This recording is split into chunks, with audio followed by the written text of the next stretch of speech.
straight in with me for a question, Joe. Was Cameron actually that good? Was he though? Don't know. Is he still over in London? Hey, doing bits and pieces for teams. I think he'd be back and forth.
welcome to this week's edition of Gaelic Weekly Live. Tonight we're joined by former St Endas and, well, current St Endas and former Tyrone star Joe McMahon, and we'll be looking back at two one-sided semi-finals from the weekend. I'm joined by Marty, Barry and Joe. Joe, welcome to the sofa. Thank you, Ray. Good to have you here. It's good to be here. Appreciate your back to porridge tomorrow, so we're very appreciative of that. You've only had the 8 weeks off. The dream's over. Dream's over. Dream was wrong. We're not. We don't have Jib. Jib didn't appear tonight. Joe, anything to say on that? I was sorely missed. He seems to be still celebrating that Track Championship one a couple of years ago. So. He's 2 years on it. He is, aye. You've come across him on the pitch, I'm sure. Well, he's come across me more like it a few times. He can get a wee bit ratty himself. Is he as good as he says he is? If he's tired, he talks a good game. So Right, that's the main thing. No, we'll miss him, I know. Is it fear of you, Joe? Is that why he's not here? He's a sore neck looking up on me. Not me, hey. Okay, Marty, you're taking over social media duties tonight then. Back by popular demand, Rory. Back by popular demand, that's it, Marty. Yeah. What's the question? The question is, describe Sean Kavanagh in 4 words. 4 nice words now, he just retired, so we'll keep it clean. Sean Kavanagh, of course, retired yesterday. Yeah. Joe, a man in the same vintage as yourself. A stunning career, I suppose. Unreal career. I started out with Sean in 2001 as a minor. He played in 2000. And actually, I texted him, I sent him a message last night, and he had said to me, myself and him playing his Tyrone career, he probably played with me the most throughout his career as a footballer with Tyrone. We knew back in 2001 he was going to be a great talent. He had that drive, he had that desire, he had that power, and that ability and skill level.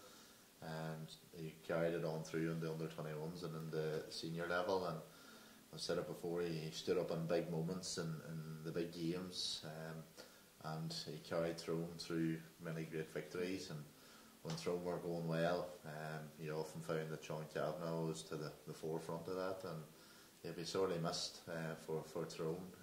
An amazing role model for young kids. Yeah. And he'll certainly go down as one of the greatest players to ever play the game, not only for Tyrone but throughout the whole of Ireland. There we are. So that's a glowing reference. Yeah. He was.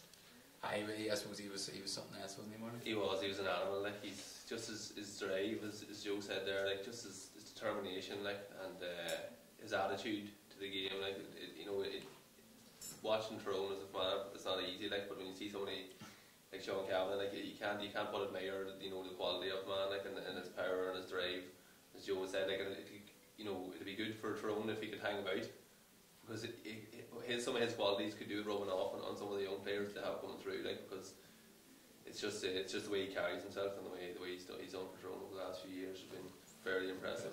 We'll take him as for manager. We need someone, like, there's vacancy there, so there is, like, but the man, like, to me, I think of Sean Kavanagh, he's probably up there with the best midfielders that's ever been by. Just remember, just like in the 04 days and the weight and all, just the driving force that he had from midfield. But he wasn't just a driving force, he always finished off his chances that he had. Like, he always done a barnstorm run 45-50 metres up the pitch, and he'd always had a finish at the end, just to carry the team on that extra wee bit. So he did, mate of mine used to say, if you're on a night out and you going out tonight, as sure as a Shawnee Kavanagh fisted point. Credit that to Aaron President. No, so that's it. Okay, lads, I suppose we take a look back at the weekend. Starting with Mayo and Kerry, 216 to 17 points. Marty, a blistering start for Mayo. Yeah, I think before the throw up, it looked like there was a lot of wrestling going on, and I think that Kerry had decided they were going to go out and they were going to try and stamp their authority on the match, and stamp their authority on Mayo from the before the throw up, That was grand before the throw up, but once the throw up was actually made, then Mayo were the ones doing the authority stamping. They won the throw up again. Well, Aidan O'Shea just seems to win throw ups. I don't know what's going on there. He can't seem to be beaten. Like, one he got last week, or against Kerry last week, he didn't get one, but he ran straight after the ball and he ended up getting a sideline ball out of it. He's taking these throws to a new level, I think. But Mayo were unstoppable. Like, they completely outclassed Kerry. Like, and Kerry, you know, there was a lot of talk last week about Ian O'Shea, and we talked about it here. We kind of done it to death. You know, the scores that came off him, and what were Mayo going to do next week. But nobody in the Kerry camp was thinking about Andy Moran scoring 1-5 last week, and what are we going to do this week? Only put the same man on him again, and you know, same mistakes again. Well, and tried to do two sweepers, and it just didn't look natural to Kerry. And like the thing that struck me is that within the 6 day turnaround, like you're not going to get a whole pile done in the training pitch. Like the first training session you would have had after would have been really a recovery session, maybe done a couple of walkthroughs and things like that, but you wouldn't have been fit to work or rectify in the mistakes that were made. I'm glad to say that what Marty had thought last week about Colin Boyle's medical condition isn't actually true. He's fit to play 70 minutes, and by God, he played 70 minutes. He spent the week in knock. Oh, did he? I got recovered right now. The medical condition is cleared up. You got past 60. But no, I should have had there. But it was like thankfully, like we prediction so far still going right with Mayo at the minute. Like, but just again, like I don't even with the two sweepers back, like it as I said, it didn't look natural to them. Like Andy Moran was still winning primary ball quite a lot of the time, so he was. And I thought again, like we said about him last week, Jason Doherty again. He's been unbelievable this year since he's got back in the team from being back in the qualifiers, like, and just the goal itself, Andy Moran to fetch and give him going, and then it's the whole drive in the half back line. The likes of Keith Higgins again was superb. I thought Chris Barrett was brilliant again. Like, you know, they're like everyone's. I was even listening to the news talk after the game and all that there, and a lot of them were saying about, you know, people have been doubting Mayo for this, that, and the other, saying they don't have a marquee forward. Well, like in Killian O'Connor, you have a marquee forward, and at the minute where Andy Moran is, you do have a marquee forward. But do they? Yes, but I suppose and Joe, you may be viewing this too. Can their 6 forwards or at least 5 of their forwards turn up when it matters?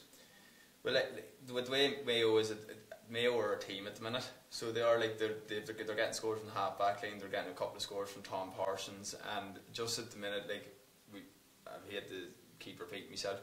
But again, Mayo will match this Dublin team. I have no doubt about that Mayo will match them. And it's just, again, as we said, like we weren't sure if they were going to get over with Kerry. Without a doubt they did. And I suppose something that we didn't really talk about last week as well with Mayo, they're used to this 6 day turnaround. They were playing week on week, whereas Kerry haven't. And it showed as well. Kerry just didn't really have the legs to keep it Mayo.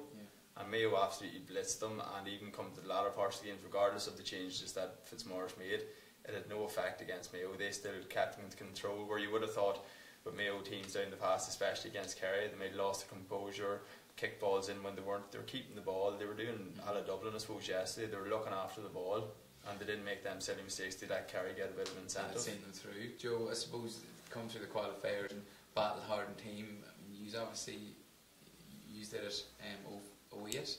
08 and 05. You know, does the momentum build and the confidence grow? Are there tired legs, you know, come the end of it? I don't think so. Yes, to an extent. I mean, if you are playing a game within 6 days, but that comes down then to the squad and as I say, the strength and depth of the squad. And we were lucky enough to have it at those times, and Mayo have it there also.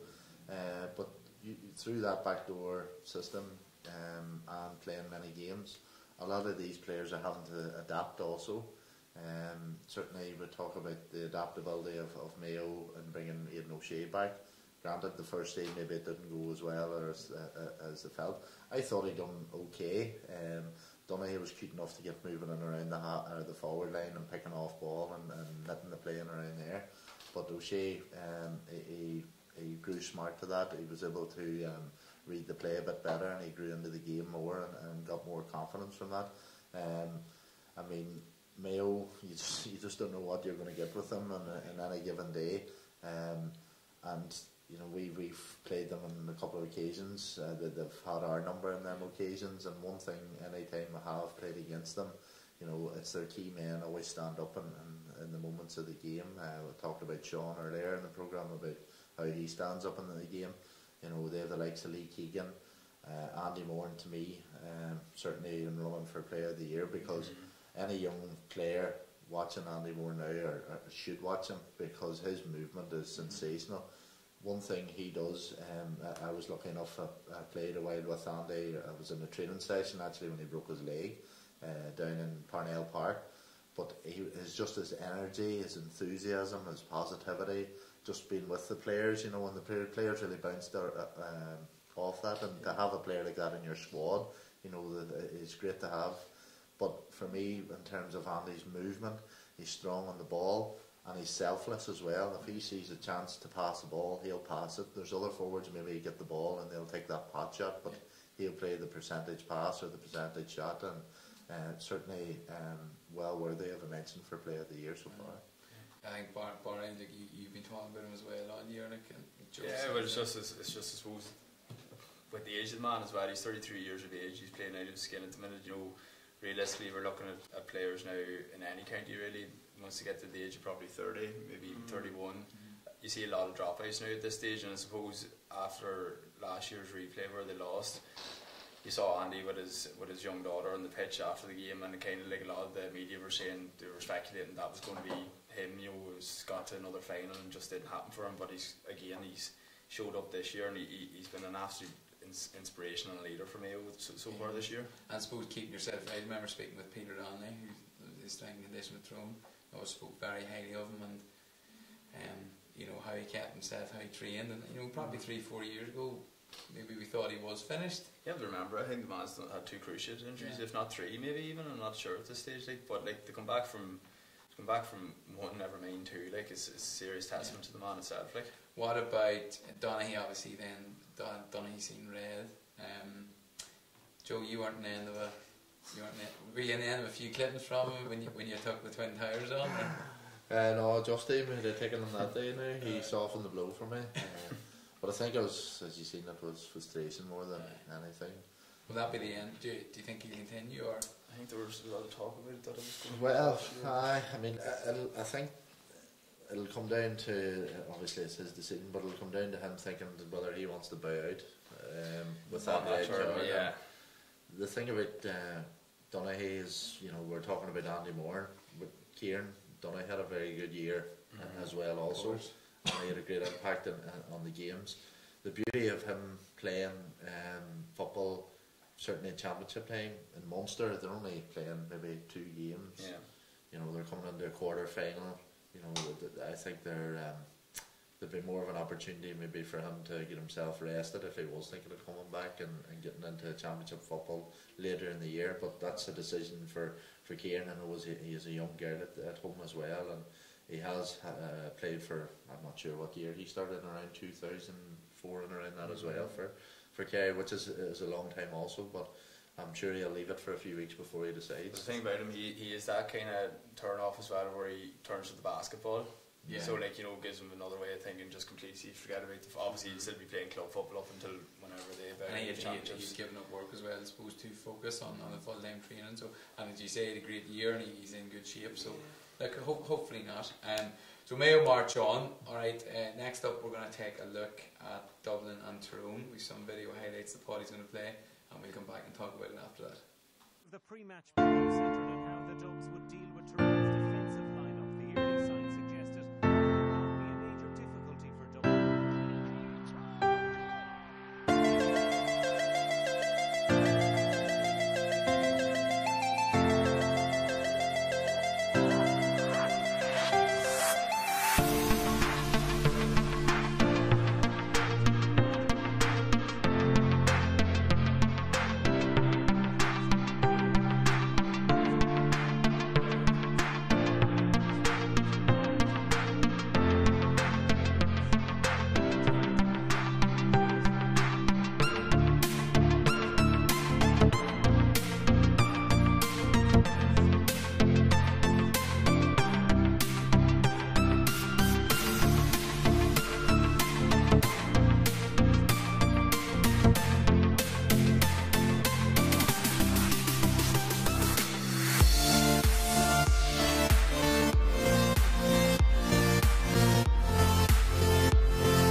Okay, so a convincing win for Dublin, 217 to 11 points.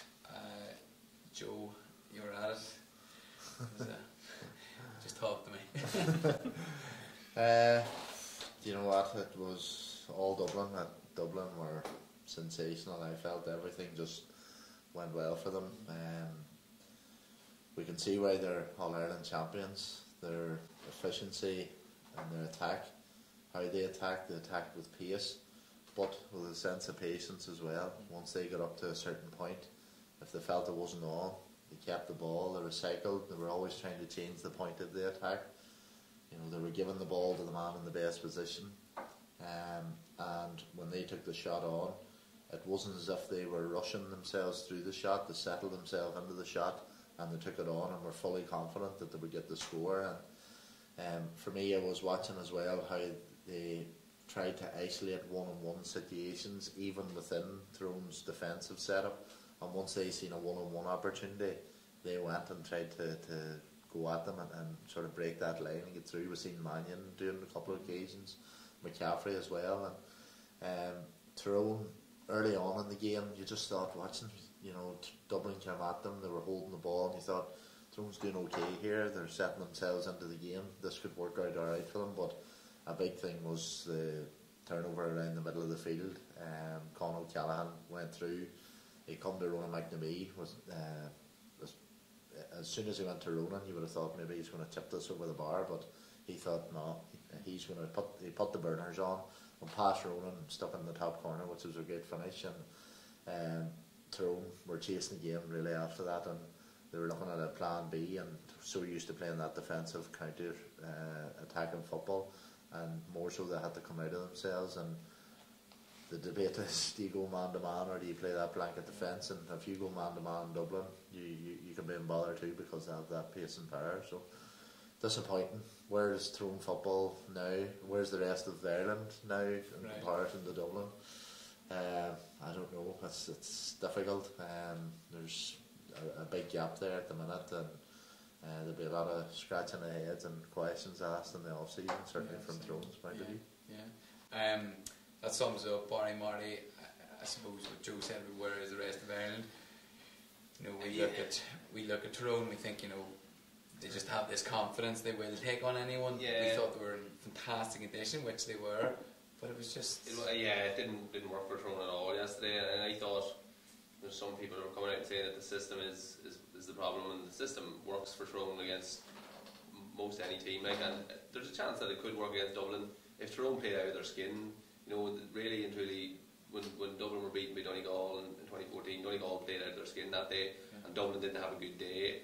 But yesterday, Tyrone didn't play anywhere near their full potential. They looked nervous. You know, they were making silly mistakes. They were like the ball bounced away from them more times in the first 20 minutes than you're used to seeing with Tyrone, who are normally ruthless themselves. You know, I think it was Niall Sludden that just passed that normally would have been to hands in the lead up to O'Callaghan's goal. Just very un-Tyrone, like, you know. And we did see some of that in the early stages of the championship with Tyrone, even when they're winning convincingly. Those little mistakes, you can't do it against Dublin. You can't, no. And I thought that whatever about the way they set up and that, I don't think, apart from the goal in the first half, you know, I don't think that the first half would have went much different. You know, I think that probably what the plan would be very contained and to really let Dublin have possession out the pitch. But that was if the game was, you know, tit for tat and point for point, not when you're 5 and 6 points down. You know, you can't continue to do what you're doing, because Dublin had made that mistake before, and they weren't going to fall into that trap. And they're just so comfortable on the ball. They're so comfortable in the space of Croke Park. They use it perfectly. They just kept, and like Tyrone, you're chasing shadows then, and it's you know, you're running the legs off yourself, and Dublin doesn't seem to be affecting them at all. Like, and they were picking the holes, and they were very controlled and very comfortable on the ball. Like, and you need great players to do what Dublin done yesterday, because if you come up, you know, in club football, if you come up against a blanket defence, it's grand saying, well, we won't go in, we'll play out around the 65 with the ball, but you need to be very comfortable on the ball. And these Dublin players are the best in the business. You know, they are very comfortable. And Tyrone, really, I don't know, in the last couple of weeks, it surely came up in conversation. What happens if Dublin get a goal in the first 10 minutes? What happens if Dublin are 5 or 6 points up after 20 minutes? You know, it was bound to be a part of the narrative before the match. I know you don't want to think in those terms, but you have to prepare for these terms. And it really, they didn't seem to be prepared for it yesterday, and they were a wee bit lost, I thought, when the goal went in. Which was a shame. Yeah. Barry, in addition to them being a great side, and they looked super, super fit. Yeah, actually, after the game yesterday, I think James Horan actually mentioned in Sky, he was saying about whenever the teams met back in the league, it was a great game in terms of, I suppose, the tactical viewpoint, and it was tit for tat, so it was. But what he was saying, or what he felt, is that at that stage that Tyrone's probably condition was nearly where they're at the minute. He thinks they've possibly plateaued because they would have put in that much work at that stage. And I think Dublin were only coming back from holidays kind of nearly at that stage, maybe a couple of weeks prior, so they were only starting to come into their loading sessions and stuff. So to me, it really did look like Dublin's condition, like Peter Donnelly's done a superb job with Tyrone. We've mentioned that within the last couple of weeks and months, but Dublin was just probably, it looked even 2 or 3 levels above what Tyrone was yesterday. And like Marty said there, like teams can get so kind of stuck into their tactics and their ways that that's the only way they're going to be able to play. Like we even saw yesterday at one stage in the first half, Tyrone were down possibly 6-7 points, so they were, and they just all still retreated into 45, and then you had Mark Bradley coming back in looking to do the odd tackle here and there, like, and realistically at that stage you had to be pushing up, as a group. You saw Colin Cavan at times, he was actually ushering them to do that, but they're hesitant. And I suppose, like Joe said, the reason they're hesitant is that once they have the one-on-one chance, 9 times out of 10 they actually take it, so they either get a point or they make a goal chance or whatever. And just this Dublin team, like we were talking about Tyrone's defensive setup, but whenever I looked at Dublin yesterday, especially even with the kickouts, they're bringing 4 players up until their full forward line, then they have 2 backs of 3, and they're still keeping 2 in their own 45 in case Morgan was going long, so they still contest that as well. Jim Gavin has everything just down to a complete tee. Right. The players know exactly, like again, Tyrone players knew exactly what they were doing, but not only do Dublin know what they're doing defensively wise, they know exactly, they kept it with the whole game yesterday, so they had one-on-ones. And then, as we said as well, whenever Tyrone did counter, there was also a man off the shoulder, near hand in.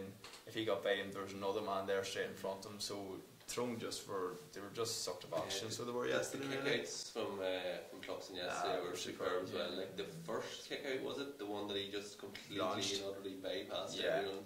The length that man got on his kickout, you don't really, And it was a 2 or 3 steps up to the ball. Like it wasn't, it's not something you would consider when you're considering Cluxon as like just out and out length, like, but this was out and out length, and it was pinpoint accuracy, like, because he's normally in around the 45s or the quick one, but it just seemed to be like everything's on the right wavelength, and everyone's on the same wavelength, and they're a serious outfit, like, and they're like, it's great to see such a good football team play football, like, but. And then you have to, like, when you think about it as well, Brogan didn't play, Paul Flynn only came on, Dermot Connolly came on at the end, Eric Lyons came on. You can go on and on in terms of that. I think we had mentioned about Tyrone strength and that, which they do have, but Dublin's just at a different level currently. I suppose a question that had come in earlier, actually, Joe, you might be able to answer it. As good as Dublin are, does Tyrone's system need tweaking? Do they need to, I suppose, push up and bit high pressing, or are Dublin just too good? Well, as I said before, the system that Tyrone have played this year had worked well for them and the teams that they come up against. Certainly they'll take a look at the game against Dublin and assess where things maybe went wrong or could have went better. One thing I would say, in relation to the system, it's about getting the balance. You watch at times, Dublin at times had 15 men back behind the ball. And they weren't afraid to drop back, and you could always see, you were watching the movement off the ball from Tyrone. But one thing, their key players, the likes of P.D. Hart, Matty Donnelly, when they were trying to go and come off the angled runs, they always had a man with them, the tagger with them. They were checking his run. John Small was playing certainly on the edge, and I felt maybe that could have been taken advantage of. For example, when those two, P.D. Hart and John Small, got a yellow card, at that stage you could have had the likes of Matty Donnelly or someone else going over having a wee wrestle with John Small off the ball and maybe taking his mind off it and possibly another carry for him. But I don't think it would have made a huge difference in the outcome of the game at that stage as well. But Tyrone would have to look at, you know, what is the alternative in terms of the system. As I said, if you go man to man in Dublin, they have the pace and the power to hurt you. Tyrone did push up and try to push up more in the second half, and you seen what happened when they did. McMahon had one-on-one situation, banged the ball off the crossbar. O'Gara got a goal off Tyrone pushing up as well, and it's just about getting that balance. But the Dublin machine, I mean, you're talking about the physicality, the pace, the power that they have, but their skill set as well. They have classy players there too. The likes of Flynn coming off the bench and scoring 3 points. O'Gara, he got one I think as well. Brogan didn't play, as you mentioned.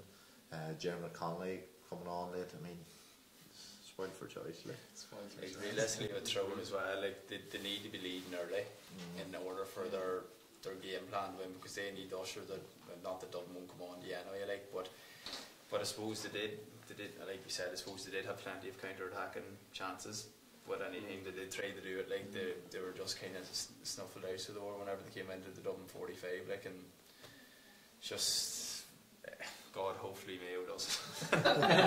Your tips, right? Much interaction there, Marty?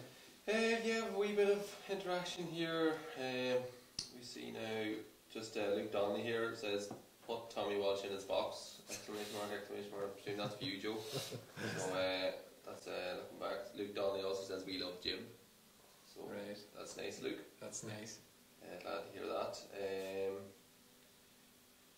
Luke Donnelly again. This man's on form tonight. And 4 words to describe Sean Kavanagh: a big hardy bastard. I'm not sure what that is. Michael Tracy, top floor rules. Joe McMahon, can you explain that one? Michael's an ex-housemate in Belfast. There was 7 of us in the house: myself, Jeremy Carlin, Michael, Joe McCullough, Kieran Shields, the brother-in-law, and Cal Nicholas, and myself, Jeremy, and Mickey T, as he's known as, was. Right. We lived on the top floor, and that's where all the action crack was. You'll not ask for anything. Yeah. So a few more 4 words for Sean Kavanagh. Niall Green wants him to come play for Fermanagh. Nice. I can't see that happening now. Come on. Cal Elliott, average enough player. I presume that's a joke, I'm not too sure now. Terry Hogan, legend, ...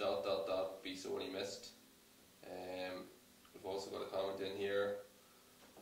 Surprised they let you on social media given your history as a troll. That's from Aoife O'Brien.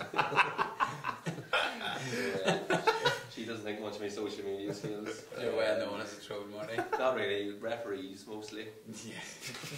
But not generally, like I'm not hateful or anything like that, but you know, I do question referee. I was questioning the referee over the weekend a couple of times. Well, funny, the weekend before I seen you question officials as well, so it's a bit of a trend, Marty. Yeah, it is, yeah, but like, sure, somebody has to call them out, you know. Very good. Thanks for that then. Alright, we'll move on to Joe. We'll chat about you now for a while if you don't mind. You are back teaching now, so you're teaching Strabane, and obviously still playing with St Endas, family life. Everything's going well. Do you miss the county? No, I don't miss the training and the effort that it takes to get there. I do miss the crack and miss the fellas and spending time in their company, but you know, you can go back. I'm back playing with my club, and the intensity in training at isn't at the level that you would be with Tyrone. I mean, you have to be in top form all the time, and in terms of your preparation, what you're eating. That's not to take away from what I'm doing with my club. I'm doing the same, but it's just the energy levels that you need at that level. And I've played from 2004.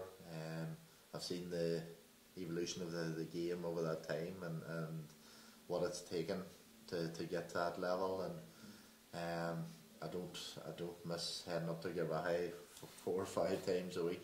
although there are some times I spend in the house, I might be looking after the 3 children. And You're looking at it. it's probably easier than running around give a high, but no, definitely not. Well, look, as I say, 2004 debut, so you had a glittering career, so it was 13 years at Tyrone. 2004 your debut, you said it was against Derry, and you marked 2. I come on to Johnny McBride. Baptism of fire. That was, I mean, I grew up, young fella, I was fanatical about Tyrone and playing Gaelic football, and you're looking up to the likes and you see Derry going well and around that time, and to come on then and you're playing with your heroes who had won the All-Ireland final for the first time the year before, to be looking around and playing with them, plus you're playing against legends from Derry, also great players, and coming on to mark him, it certainly was a baptism, but thankfully we come through that day and we won. You never look back. I suppose with Christian Brothers and then I suppose the minors and 21s, you obviously had plenty of success there. You were in a team that shared the trophy of St Michael's, not right? That's right. The famous drawn game, foot and mouth. Who's released it? What's that? There's from other people released it, was it? That's harsh. That's harsh. But so I suppose coming into trying to get into the Tyrone senior team, then it's obviously in a county as competitive that it's not a given. Did you work extra hard in the gym or anywhere else, or learning about the game to make that breakthrough? Well, when I first came in 2001 into the minors, you were playing along the likes of Sean, Kieran McCrory from Gavley, Leo Meenan, who played for the seniors, Dermy Carlin, Paul Quinn, Ruben Mulligan. I mean, it was a very strong minor team, and Peter Donnelly also there. And we sort of made that transition then. A lot of them players made the transition into under 21. And I think when you're playing with those players into under 21 and then into senior, that transition is a bit easier, and you get to know your teammates and how they play their game, and it helps you develop your game also, because as a player you're always trying to strive to make yourself a better player, and you're looking at areas of the game that you need to work on, and not only the areas that you need to work on, but the areas that you're strong in as well, to continue to improve. And I suppose a strong part of my game would have been my kick passing, and I always tell the story to the young children in the school that used to be St Pat's, now the Sacred Heart in Omagh. There was a wall, and I would end up with my father and my brothers, and there would be numbers on the wall, 1 to 6, and I had to kick the ball and hit number 1, and if I hit number 1, I went on to number 2, and that was where it helped me to develop my game. And I think, the way that it is now, it's what you do in the training field away from the teammates, away from the team, that makes the difference for you. Because if you know that you've put the effort and the time and the practice in, and that you feel comfortable with doing that, when it comes to the occasion where you need to stand up, you know you've done it, and you can depend on that practice that's gone there before. Yeah, so I'd say hard work away from it, because I read an article yesterday it was an interview with Richie, Matty and Liam Donnelly. Of course, Liam would have managed you at minors. And Matty actually stepped away at 19 to go and kind of bulk himself up and that there, and obviously you can see with that the hard work has paid off. So I mean, it's interesting to hear, maybe in smaller counties, Barry like Fermanagh, striving to get to that. There's maybe a bit less competition, and that's no disrespect, but is that fair to say that it's not more of a given, but there's more of a natural progression from minor up? No, well, generally I suppose, I can only speak myself, whenever I was in the minor squad a year younger than I was supposed to be, as such. It was Marty's final year, so it was, and I suppose once you kind of get in at that level in terms of county, and if you get along fairly well, generally at that age we were playing senior football as well, which a lot of the minors don't get from Anna anymore. I don't know what stories in other counties with the same rules or not, but once you kind of progress from county minors and you were doing well within the senior ranks, realistically you were going to be getting into the under 21 level as well, for the county then. So I was at the under 21 level for, I think it was 3 or 4 years, so it was, and then you know, people start to kind of know what you're like as a footballer, like, you know, different managers see what you're about, and then obviously if you're doing well in seniors, like, generally the progression probably would be a wee bit easier, because I suppose the competition wouldn't be as much, and, you know, if at that age level, if your physicality is fairly good, like, you know, you're going to make more of a mark than if you're not up to that level as such. And I suppose with Fermanagh, I know with Tyrone, I suppose with the amount of players and numbers and trials and all that there would be, it's probably a lot harder to know exactly the range of players that you have compared to Fermanagh, where it's fairly small and condensed in terms of the numbers of players. I suppose even the number of players that make themselves available at that level to play, because I know even, I suppose with last year with the under 21 side of things, like, there was quite a lot of the boys in around that age level that didn't make themselves available for whatever reason. I don't know. Joe, you went through minors and under 21s, I'm sure. I know we've discussed in the show as well, all you want to do is to play for your county at whatever level you can, like, and I feel like, I know it's probably different in Tyrone, we've mentioned the show before, but with the smaller counties, Chris, you had mentioned it as well, there doesn't seem to be that fulfilment anymore to want to play for your county, because there seems to be a lot of the case now, if you don't have a success, whatever success is to a player, whether that's winning medals, whether that's being competitive, whether that's being Division 2, Division 1 of National League, competitive in Championship, if you're not seeing anything at the end of that road, a lot of boys are just leaving it at their backside and saying, what's the point, why am I putting in this effort? Whilst with the likes of Joe going through minors and under 20s, they would have always been competitive, and then obviously when we went into senior level, it was massively competitive and they were competing in all levels. So it's just, you know, with Fermanagh, I suppose it was a wee bit easier, because if you're looking well at that age level, you're going to be recognised and your kind of names kind of put forward then, like. No disrespect to Fermanagh, and I suppose the big thing is that for Tyrone were getting success at that age group, and it made it easier probably for players to come in and want to play, and it made that transition a bit easier, whereas in the likes of Fermanagh and other counties as well, where success maybe hasn't come as easy, you know, it's maybe difficult or easier for players to make that decision. We mentioned with Conor Harrison there the other week, like, you know, he was saying as well, like, he'd be hoping, he was naming a few players, saying there was X amount of players that hadn't made themselves available for Down over the last couple of years, because it probably hasn't been the greatest of times for Down over the last year or two, and then he was obviously saying, because they got to the Ulster final this year and they had done relatively well to stay in Division 2 as well, that would be looking to get the better players out to be playing for the county. But would you, in fairness now, if those are the players that are walking away and deciding, would you really want them? You want the boys who are putting themselves available, making themselves available and want to be there. Like, you don't want to be coaxing people in and trying to make concessions to people for the sake of maybe a bit of talent that they have that you know somebody else maybe doesn't have. But I think that the problem in Fermanagh anyway, well, one of the problems is the drop off at under 21 level. Under 21 seems to carry whatever. Fermanagh minor seems to be a fairly prestigious thing to be. You know, we were at school and it seems to be a fairly big thing. You know, whereas because you're condensed, everyone's in the county. You know, everyone your age is in the county, and there's a bit of focus on it. You're out the same day as the seniors. Yeah. It's a fairly big thing to be a county minor in Fermanagh, I would have thought.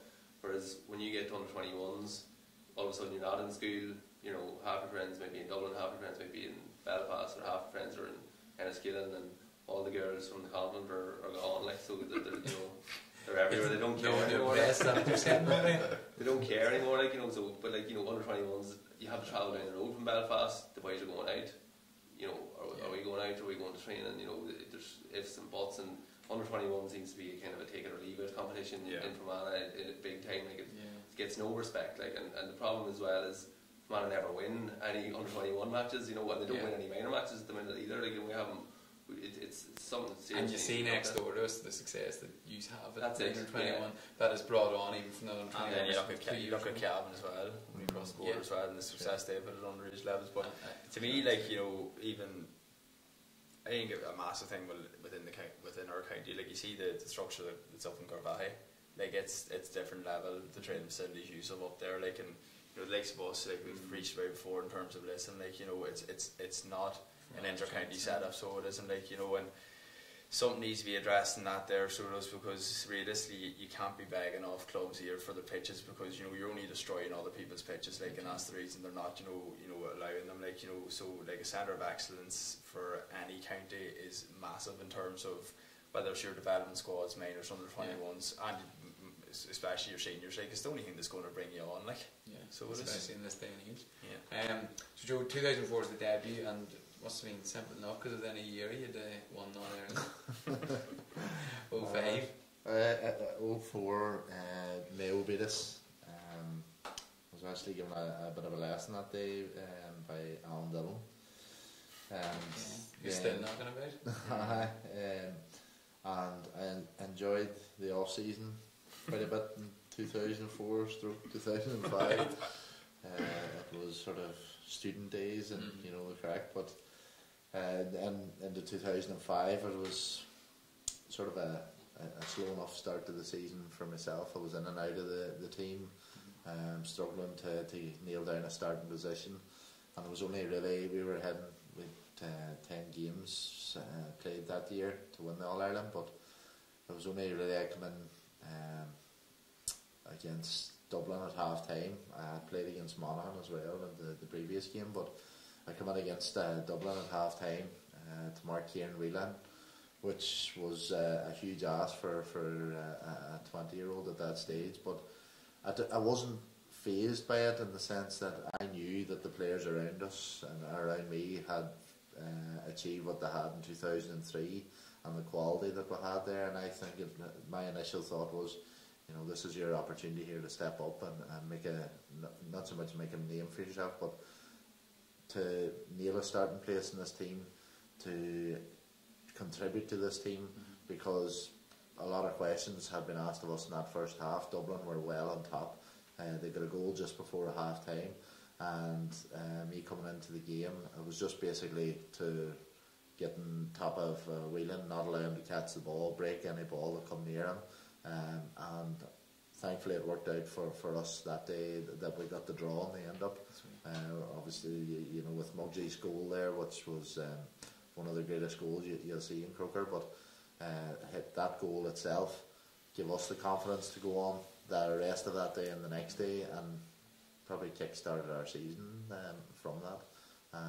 And then into the semi-final, then we got the replay beating Dublin, and then into the semi-final against Armagh, which was it was an amazing experience. I mean, it was just, you could just sense the nervousness in the crowd. I remember Anna McGinley just describing it as a hum, like you can imagine Croke Park jammed, and there was just this constant noise, and when Canavan went up to hit that free, we knew that he was going to bang that ball over the bar every day of the week because of the quality that he has, and then to go on and beat Kerry then in the final, it was to be the first player as well from omagh St Endas. I was totally honoured too, and it was a great experience for me to play alongside these fellas, and certainly alongside the likes of Sean, and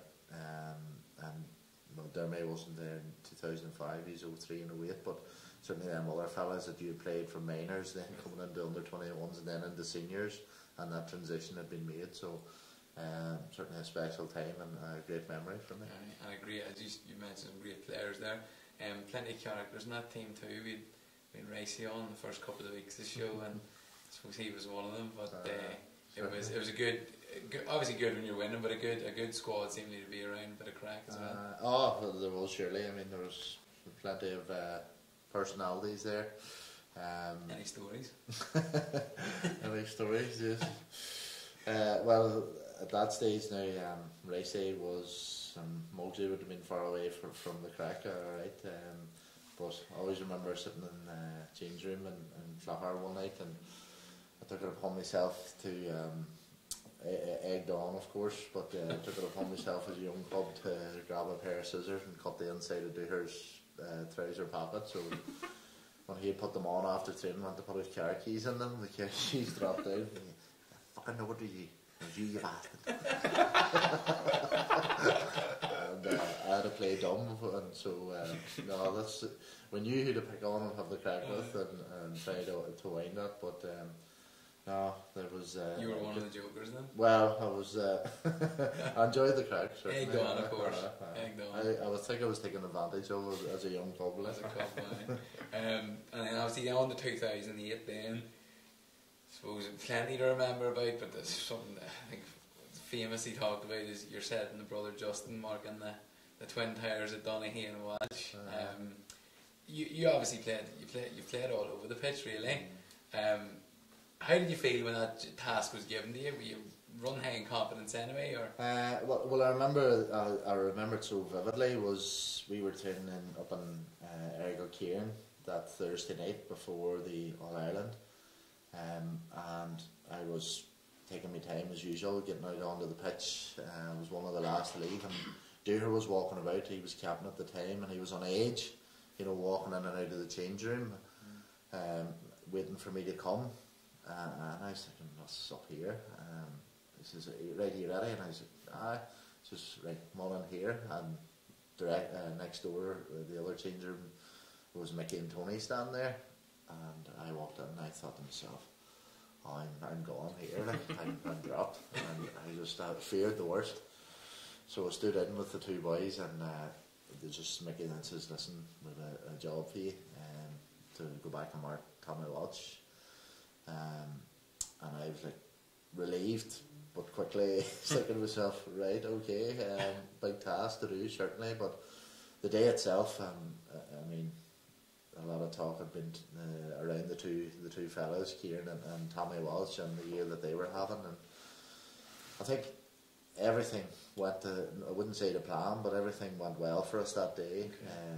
In relation to, we always talked about the press to be put out the pitch, and the pressure being putting the ball in to the likes of Tommy and to the likes of Kieran, because that cut out that threat, and if they were getting nice balls in, it was going to make our life a bit more difficult. And it was the way that the balls were coming in, coupled with the defence getting back and supporting us, we were able to knock the ball away. The boys there were able to pick up the pieces, but I always remember that picture, the show of me getting in the face of Tommy Walsh.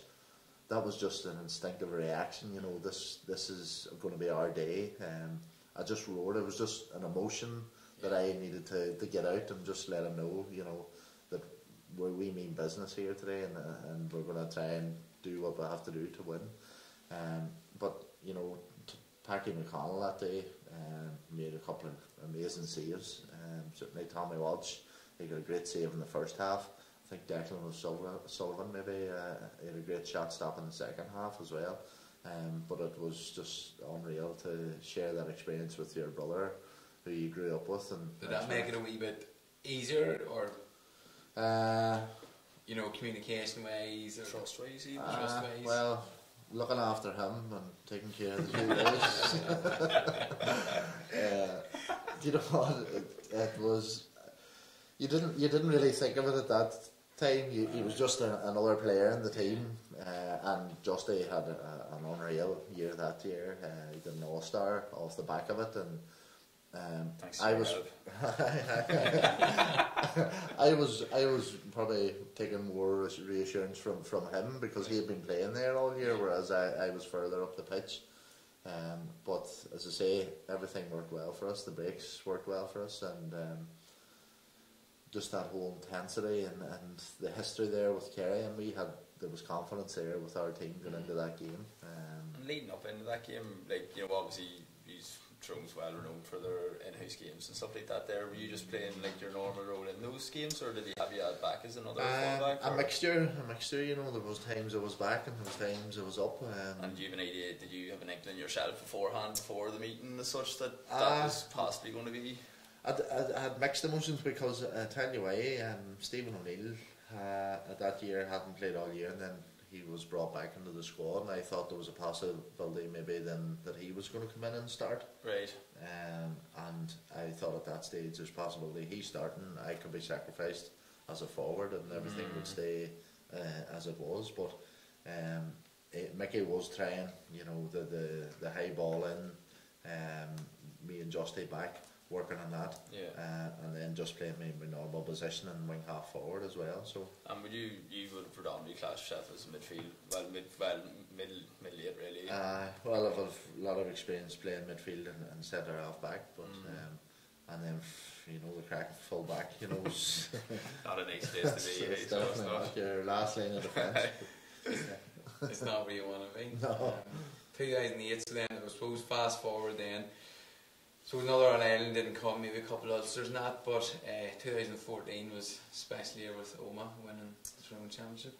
It was an amazing year. I always remember putting up that tweet and referencing that it's the best day of my footballing career. To me, it was because what it meant. I mean, I had never won any medals, anything with my club up until that point.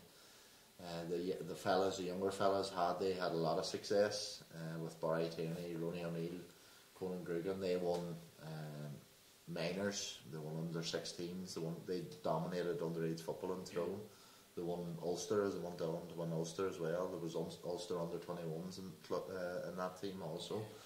So I was sort of coming, there was one of the older players in the team, and just that the whole day, the whole build up, the buzz about the town, and the occasion, the day that was in it itself. I mean, we didn't play that great. Carrickmore were very good that day, and probably feel they were unlucky not to come away with the win. Penrose got a point towards the end, and I think they felt that was game over and they had won it, but we got a quick kick out. I remember taking the quick kick out, come to me. I got the ball, I think it was Barry Daly fouled me. I banged it out to Cal McCarn. He took it down the wing. Basil Tierney come past him as he always does like a train, and people were thinking, give it to Basil, because he was away. McCarn just launched it in top of Ronnie O'Neill. Ronnie just uses Beyonce butt and got a wee nudge on Mickey Slane, bounced over Slane's head, and then he sold a lovely dummy past Big Oz, and the rest is history from that point of view. But just the whole occasion of it, and being with your family, being with your friends, being with people who have had a massive influence in your football career was so special to me, and I will just cherish that medal so much. And not many people have been given us a chance, and I tell you what, one thing is for sure, if you're winning a medal in Tyrone Championship, you can be sure you've earned it, because we beat Killeighlin the first day. I missed that game. Then we beat Eglish, we beat Dromore in the semi-final, and then we beat Carrickmore. Late goal against Killeighlin the first round, late goal against Dromore. Very late goal, the ball came across, we were in the last attack, the ball came across to JC McMahon. I don't know whether it hit his head or his shoulder and went into the net, but we didn't clear. It was the last score of the game, and then to get the last goal against Carrickmore. And then the next day then we went out in Ulster Club, and it was almost as if the shackles were off, we're out of Tyrone, we could go and enjoy ourselves, and that was quickly realised that we mightn't enjoy it as much, because we met Crossmaglen in Healy Park that day. I mean, obviously with what Crossmaglen bring and their dominance of Ulster football over the past years, we had no fear. We just went out, we knew what we were capable of, and we come out on top that day, and then beat Letterkenny in Celtic Park.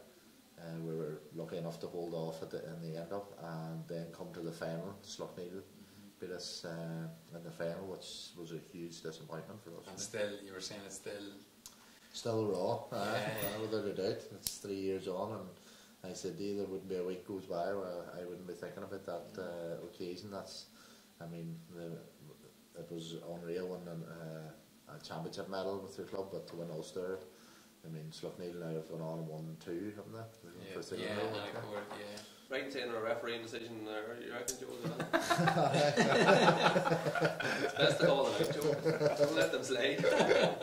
I can tell there's Kieran Brannigan now. You control him. Marty and Joe's behalf.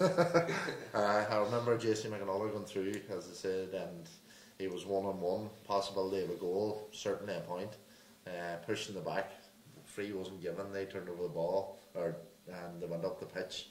We were 3 up at that stage. It could have been 4 up or 6 up. They went up, made it a 2-point game, and they kicked on from that. Well, look, you've heard Bo now in a couple of weeks, so hopefully he can do it again. Although it was 7 years, 7 different winners in Tyrone. That's So right, you say you really earn it, like. It's serious competition. I mean, I was out golfing earlier today there, and I was out with Mark and Davey Hart there, and we were just chatting about the championship, and you just can't call it. Any team in their day can beat each other, and I mean there's a couple of tasty draws there. Tyrone and Dromore in the first round, ourselves and our Bow. I mean, it's not long until there are big teams knocked out of the competition, but there's still plenty of big teams that are left in it too.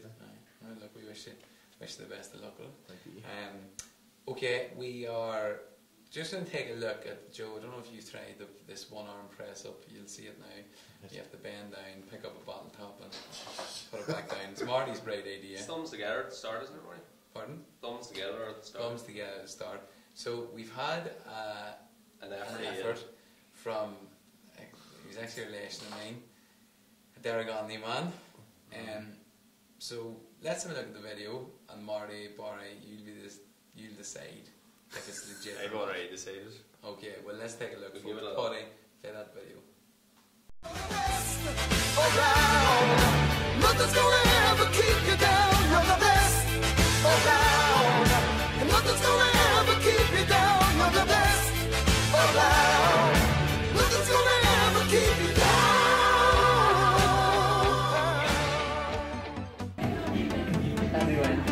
When? I'm very excited for this.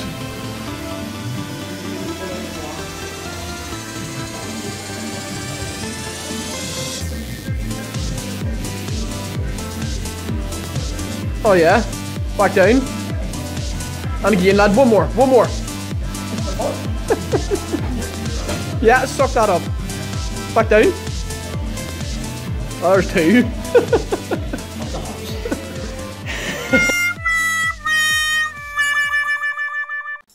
Okay, so Rue Leonard from Derrygonney there with what I thought was a valiant effort, but the Garrison men have decided not to award him it. Is that right?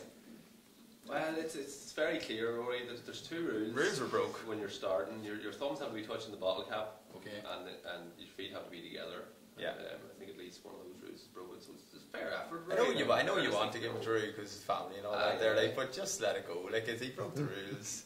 Rue, if you want to do it again, by all means, have another go. But just please within the rules. I just did it off camera there. With 2 hands, made that far apart. And I really have another go. It's harsh, but for the effort we send you a pair of Peninsula gloves and socks. There you go. Gloves and socks. Well, if he does it, you get a free jersey, alright? Give him everything, right? Rory's family. Rue. Take care of him. Family Take care of him. Alright, we're going to wrap it up with just social media then. Yeah, we've had a few comments. Shane Conley on the 4 words is one of the greats. Fiona O'Reilly-O'Hagan here is saying bin the blanket.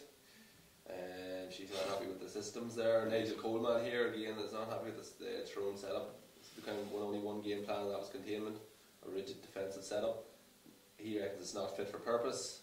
For full 70 minutes, they need to mix it up, and he says they're starving natural forwards, turning them into defenders, first and forward second. He says Tyrone didn't seem to want to get a shot off, and he thinks it's being coached out of them. And then he also says that Dublin got the start that Tyrone needed, so That's we fair agree with enough, that one. Nigel also thinks that a forwards coach would be appropriate, and he's saying Peter the Great could be the obvious candidate there. Joe, what's your take on this knocking of the Tyrone forwards and scoring prowess? I don't get this, because their scores this year has been massively. Yeah. You know, they've scored more each game as they've done bar yesterday. Yeah, their scoring and their execution this year is probably even better than what it's been over the last maybe 2 or 3 years. Realistically, like, it's just.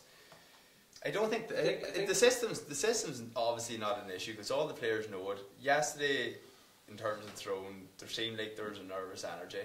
there's boys that usually would be going off the shoulder at a constant go, but they weren't doing it yesterday now, whether that was fear, whether that was Mickey Hart being tactical and saying, we can't be gung-ho, you have to be realistic with this Dublin team, or it could just be a case that, and what I believe is that Dublin didn't allow them to do what they wanted to do. Tyrone had numerous counter-attacking options, so they did, but every time they got up to the 45, there was a hand round, dispossession, there was a man running in the tackle, ball slipping out.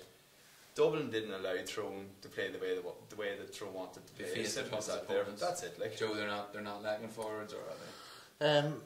I think the big thing for the forwards is we're coming off having forwards like Peter Canavan, like Stephen O'Neill, like Owen Mulligan, Marty Penrose. I mean, you're not going to get forwards like that every day coming out of your county, and these young fellas that have come in, I think their time will come.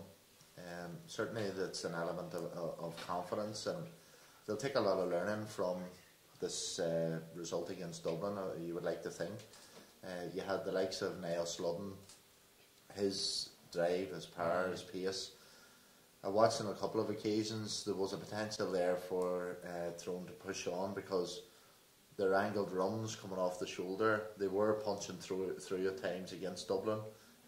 Maybe their selection at times maybe wasn't what it has been in the past, and if you have the likes of Peter Hart, Niall Sludden, Mark Bradley, we could maybe utilise these players a bit more, and Mickey will certainly look at that and try and bring a more offensive game plan when he does possibly come up against the likes of Dublin again. And of course you'll have McCalliskey's a big sharp loss, shooter, that's a big loss. It was a big loss this year, without a doubt. He'd done the Cruciate early in the year, and the likes of Skeet, the likes of Ronan O'Neill, these boys, I'm glad now Tyrone, they're in Division 1 again next year.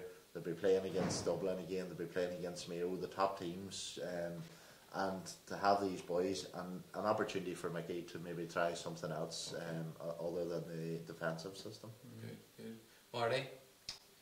A few more.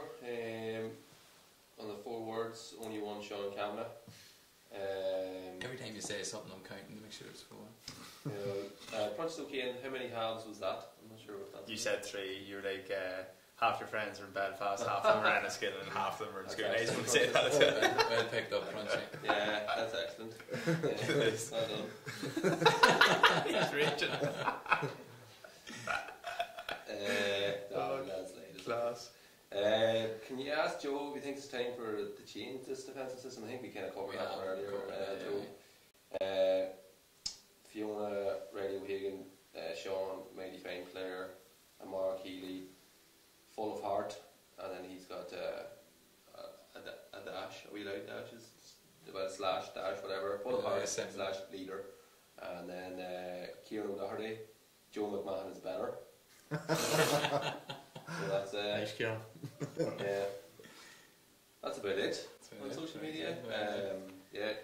Joe Bryan tells me he's in Connolly, so we won't be over to watch Game of Thrones. That's the last social media. That's the last.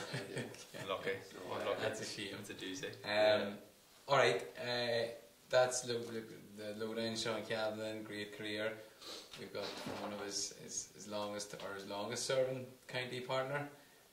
As talked highly of him, so I suppose to Sean we say well done and thank you. Obviously, all the best. Back to the club football and more babysitting now, Joe. You can pass on the advice to him. He could be out next year again. He'll be back. You could be. There we are. Alright, Joe, thanks again for coming up. Thank you. Enjoy your work tomorrow. I will. Boys, thanks very much. Cheers. Good luck to yourselves in the replay this weekend. Thanks very much. Marty lay off the refs. Oh well, no. I have no beef with refs. Like. And lay off the trouble. Alright, okay folks, that's us wrapped up.